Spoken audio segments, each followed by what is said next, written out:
Hey guys, this is Comic Uno, and today I'm doing Comic Uno's Best Comics of the Week, and this is a show where I review all the comics I've read this week in one show. We go least favorite to best pick of the week and everything in between. Before we get started, of course, at the end of the episode, I do the viewer's pick of the week, so in the comments below, let me know your pick of the week. And also, I have a Kickstarter for my current comic book, a crossover with The Haunting and Like Father Like Daughter. Like Father Like Daughter is about a high school girl. Father left her, become a full-time superhero. Everyone in the world loves him except for her, and then she inherits his abilities. Haunting is about a young boy who has ghosts following him, and he doesn't want to take any responsibility for this ability. And in the crossover, we get to see them at a Halloween dance and really for them to explore their differences of responsibility. So definitely go check that out. And yeah, that's on Kickstarter right now. Now, moving into the episode. So we have 12 comics this week, a lot of big comics, including the Hellfire Gala that came out this week. Speaking of, number 12 for me is Hellions, issue 12. Now, I am reading a handful of X-Men books. I'm reading Marauders, I'm reading X-Men, and I think I'm probably reading one or two others. Cable's ending.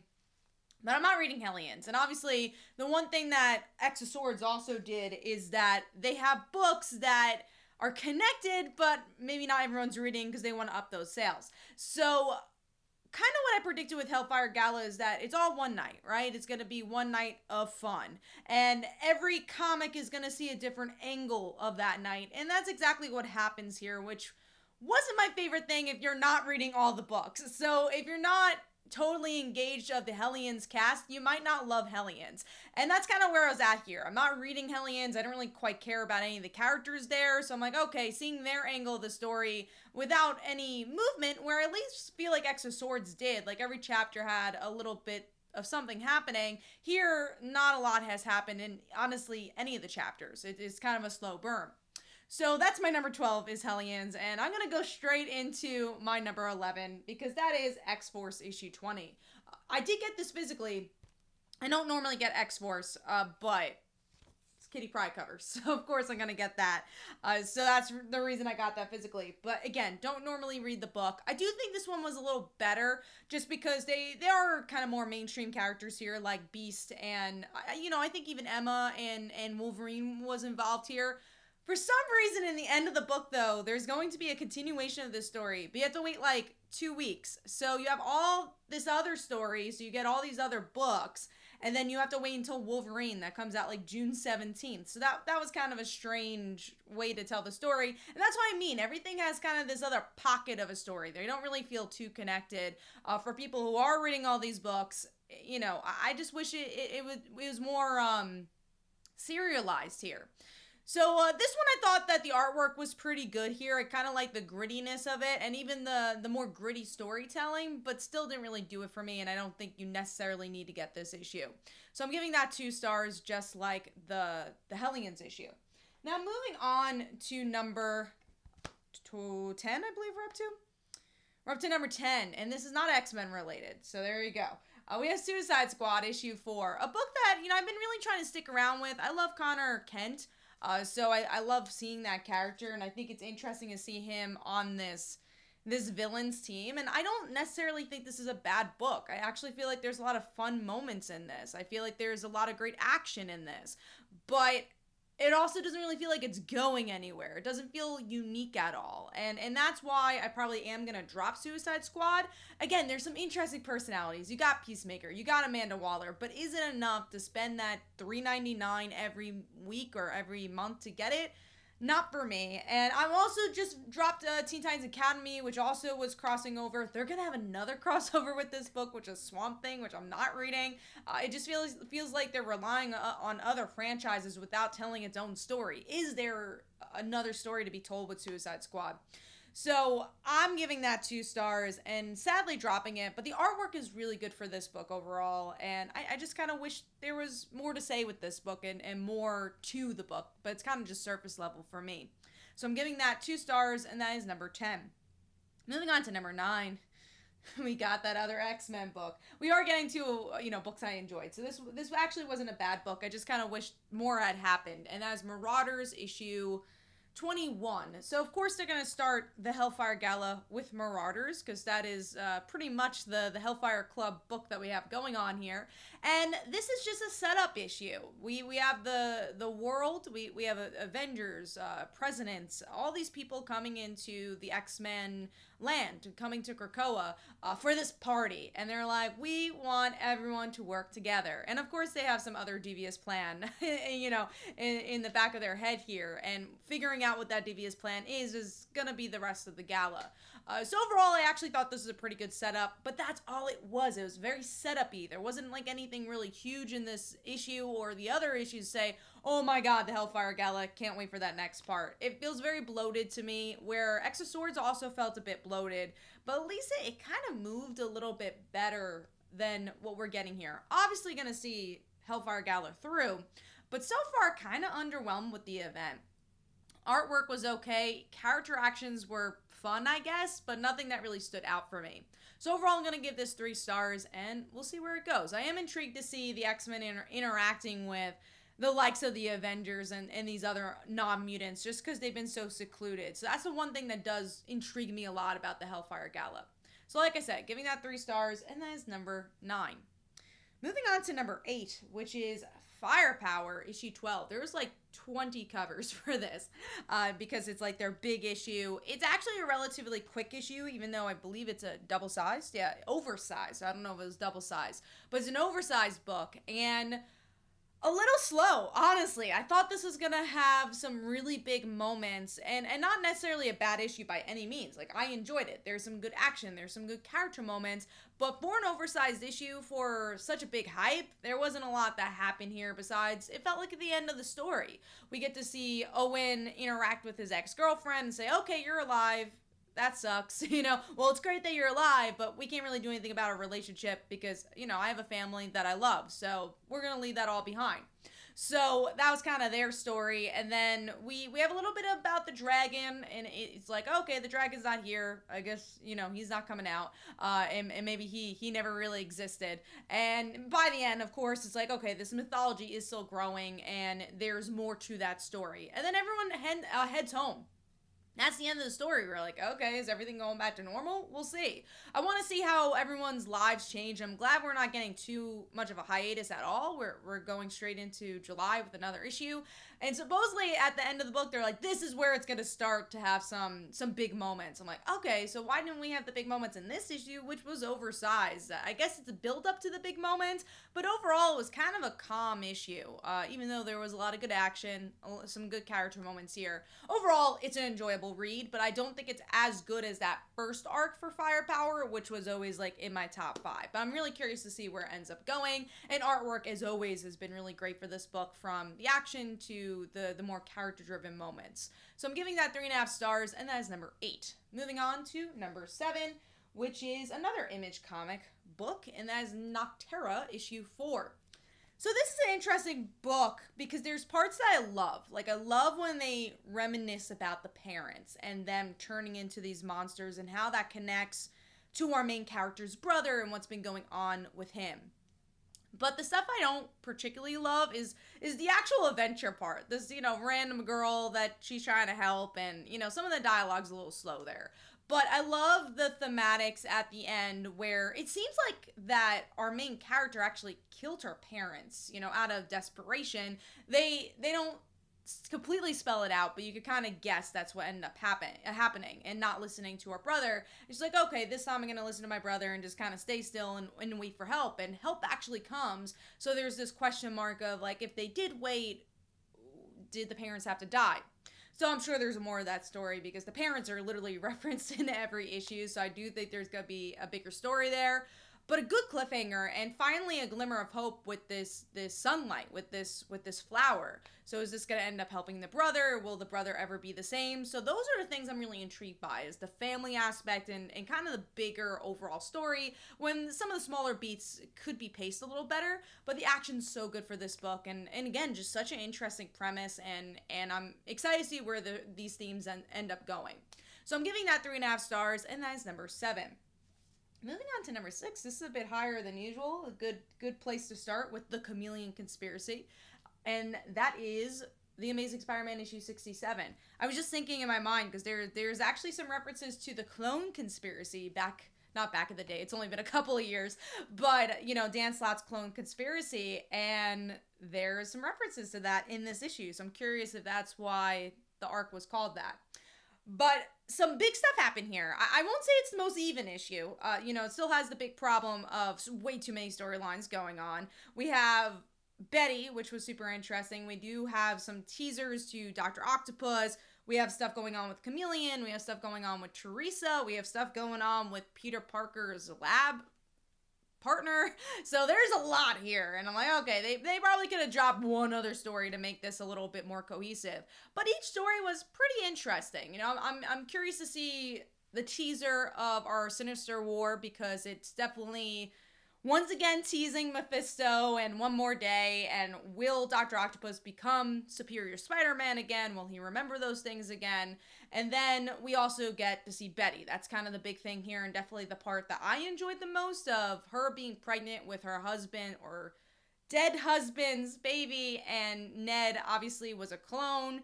What's going on with Ned? He seems cool now, and he obviously died back in the day. So there's a lot going on there, and what's gonna happen, and does this have to do with clones? Does it have to do with Chameleon? Is everybody who they seem to be? Because we also get to see Chameleon with Teresa, who is Peter's sister, and it seems like he's hiding a secret about her and the family, and we get to meet the killer of Peter Parker's parents. What will Peter do with that, especially his idea of responsibility and guilt? So there's a lot of interesting themes built here. And the execution definitely could have been better in this issue, but definitely some movement, which is always what I'm looking for in The Amazing Spider-Man. And I believe this is actually a weekly event, or the book's always bi-weekly, so I'm curious. I think we're supposed to get another issue next week or very soon. So we are also getting these issues very quickly, so will the quality still be as good? There's some artwork things that could have been better, especially facial expressions, but overall I like the style of the artwork here as well, so we'll see where it ends up going. I actually enjoyed this issue, and I'm curious to see where it ends up going, like I said. So I'm giving that 3.5 stars, and that is number 6. Moving on to number 5, which is Batman issue 109. I got the Pride cover here, and this, I thought there were certain parts that I enjoyed more than others. So Poison Ivy and Harley, so intrigued by that. I've been waiting for this for a while. It's been built up for a while. I love them, and I'm excited that there's finally a story. We also get some more information about the gardener. She is the ex-girlfriend of Poison Ivy from college, so they've all kind of known each other. And it seems like Harley doesn't dislike this person. So is she a villain? Is she not? And what's going on with Poison Ivy? And what is she building underground? And will she be painted as a villain? Because that was kind of a big conversation here. It's like, she's not a bad person. She's doing these things for a reason. She's not a psychopath. And how is that going to end up playing out in the arc? Ghostmaker, I don't quite care about him. I actually believe there's also a backstory of Ghostmaker here. I didn't read it because I really don't care about Ghostmaker that much. So to see him appear, it was nice to have somebody bounce off of Harley who's not Batman, but I didn't really quite care about him that much. The Peacemaker stuff, that's the part where I'm like, I want Future End in the past, even though that's a future storyline. That's the part where it got a little slower. Even the Scarecrow stuff was a little slower for me. So the Batman stuff was a little weaker than the Harley / Ghostmaker story, which I actually liked a little bit more. There's some fun character interactions, especially between Oracle, Batman, and the rest.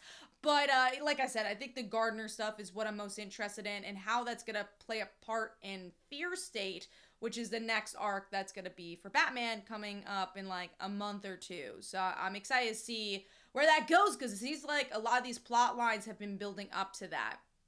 Artwork, as always, so good for this book. I'm glad it's always very consistent, same artist, which is really cool to see, because that, doesn't happen with the big books as often for as long as it's been happening. So it's cool to see Jorge still on the book and making a consistent style for this book. So overall, I thought this was a pretty good issue, and I'm going to give that 3.5 stars, and that is number 5.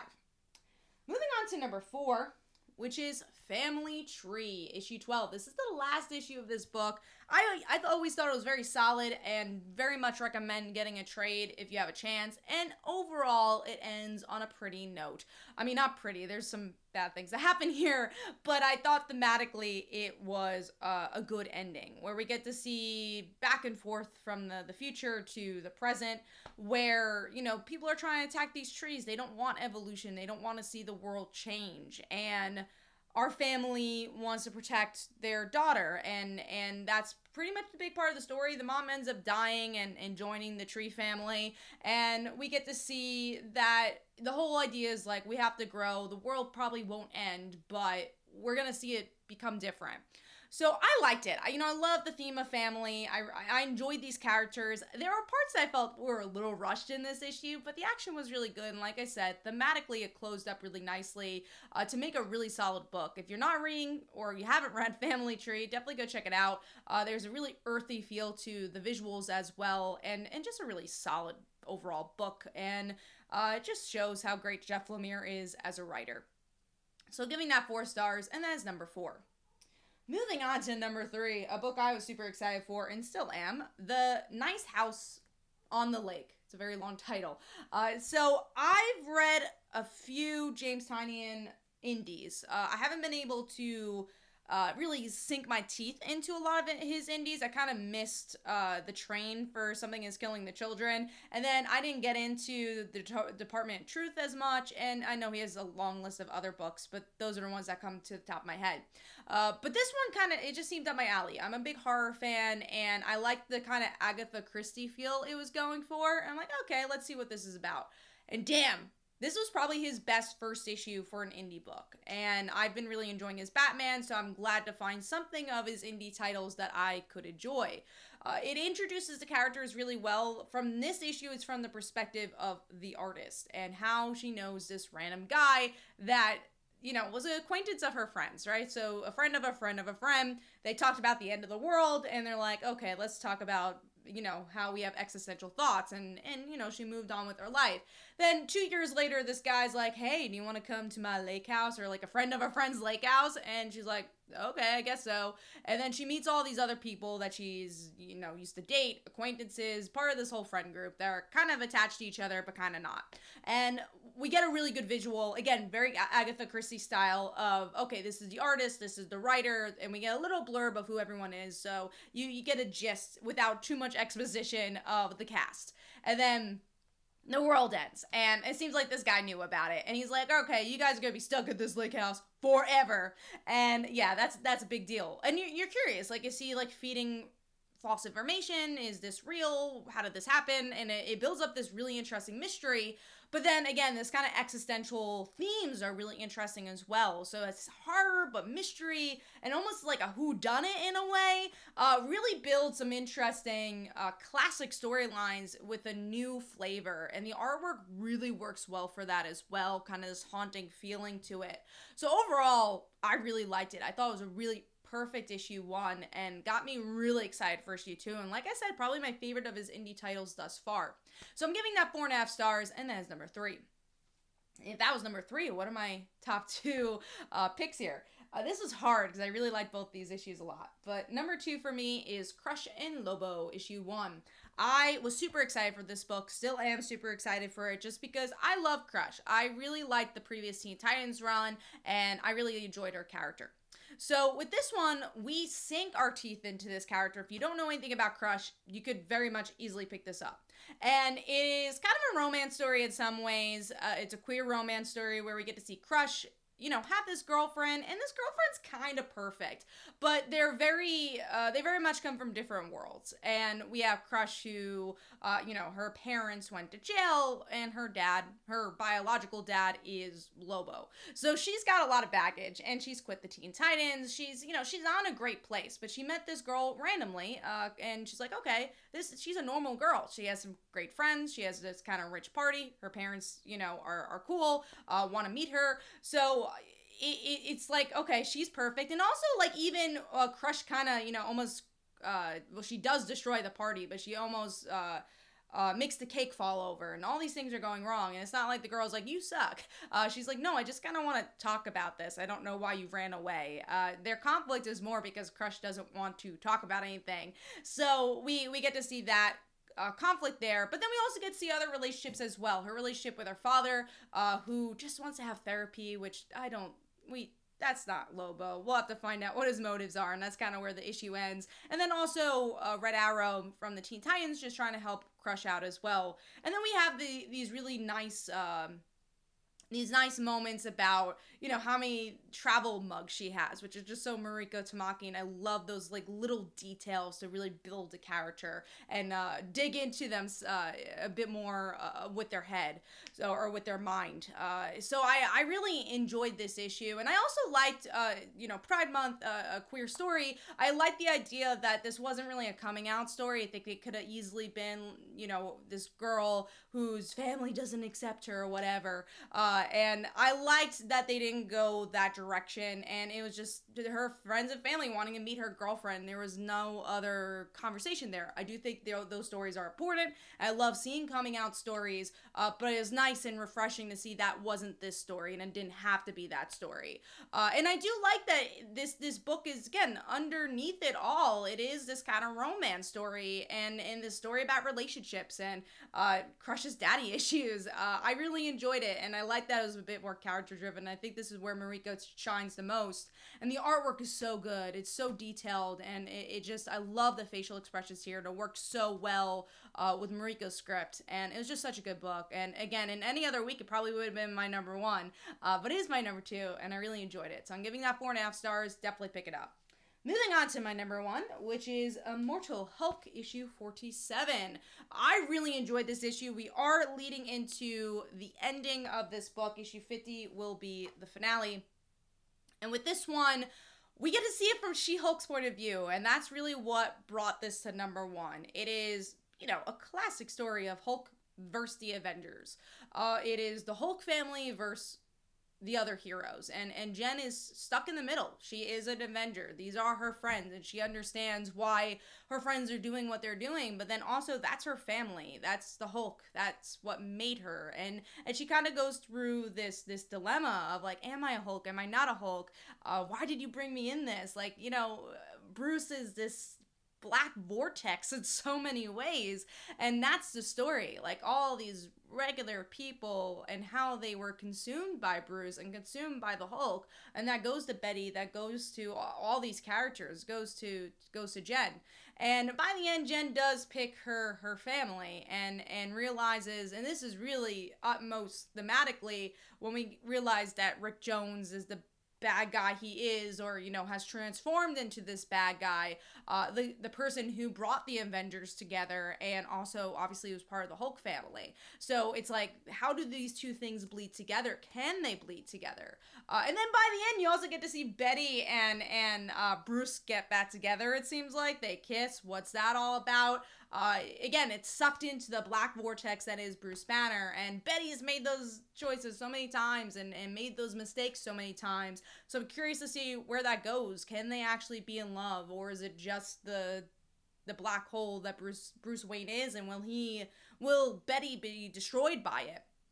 So overall, a really good issue. I really enjoyed this one. Like I said, I liked it that it was from Jen's point of view. This is where Immortal Hulk is at its best, is when it's about character and how that is affecting these characters psychologically. So I'm really curious to see where the next issue goes, and obviously where this book ends in general, and where this takes Hulk's character. But really, one of my favorite issues in a long time for Immortal Hulk. So that is my pick of the week. Now moving on to the viewer's pick of the week from last week, and that was TMNT Last Ronin issue 3, and here are some comments about that. So hopefully you guys enjoyed. This is Comic Uno. Definitely follow me on Twitter or Facebook. Go check out my comics like Father Like Daughter and They Call Her a Dancer. And every Tuesday at 10 p.m. Eastern Time is Comic Book Weekly, where we discuss our favorite comics and comic book news. Thanks, guys. Bye.